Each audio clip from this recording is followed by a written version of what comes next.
o'tgan yilgi o'quv yiliga kirish davlat imtihonlarida abituriyentlardan qancha apellyatsiya murojaatlari kelib tushdi va ularning qanchasi abituriyentlar foydasiga hal bo'ldi? Shu bo'yicha aniq statistika yuritiladimi?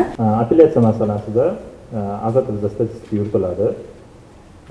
Lekin oxirgi yillarni ko'radigan bo'lsak, apellyatsiya arizalari berayotgan talabgorlar soni yildan yilga tushayotganini, kamayotganini ko'rishimiz mumkin. Lekin apellyatsiya arizasini berish imkoniyati ancha qulaylashgan. Nima uchun bunday deyapmiz? Oldinlari abituriyentlarimiz apellyatsiya arizasi bermoqchi bo'lsa, agentlikni o'ziga kelib apellyatsiya arizasi berib ketish kerak edi. Lekin biz so'nggi yillarda bu narsani onlayn shaklda, shunchaki shaxsiy kabinetdan bitta tugmani bosish orqali apellyatsiya arizasi bera oladigan holatga keltirgan. Lekin albatta ko'rib chiqish uchun o'zi kelish kerak. Mana o'tgan yilni ko'radigan bo'lsak, apellyatsiya soni kamaygan. Adashmasam 2000 ta atrofida edi ariza, hozir aniq raqam esimda yo'q, yozolmagan ekanman. Lekin apellyatsiya jarayonida yutib chiqqan talabgorlar kuzatilmadi.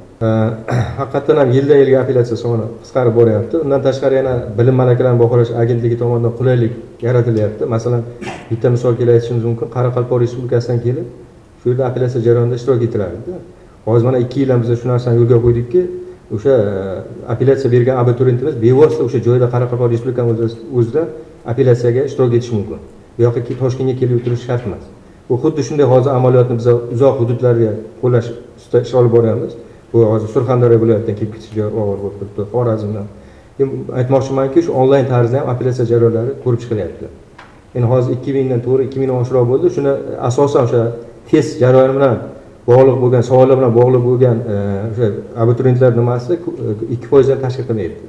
Ko'proq bu o'sha haligi o'zimni kitobimni ko'ra olsam maylimi, keladi, kitobni ko'radi, yechish jarayonlarini ko'radi, bitta ikkita savolga agar tushunmagan bo'lsa, ekspertlar tomonidan ko'rsatib bersa, "Ha, bo'ldi" deb chiqish holatlari bo'lyapti. Bu 2% dan tashkil qilmaydi masalan. Aynan shu test savoli bo'yicha murojaat qilganda.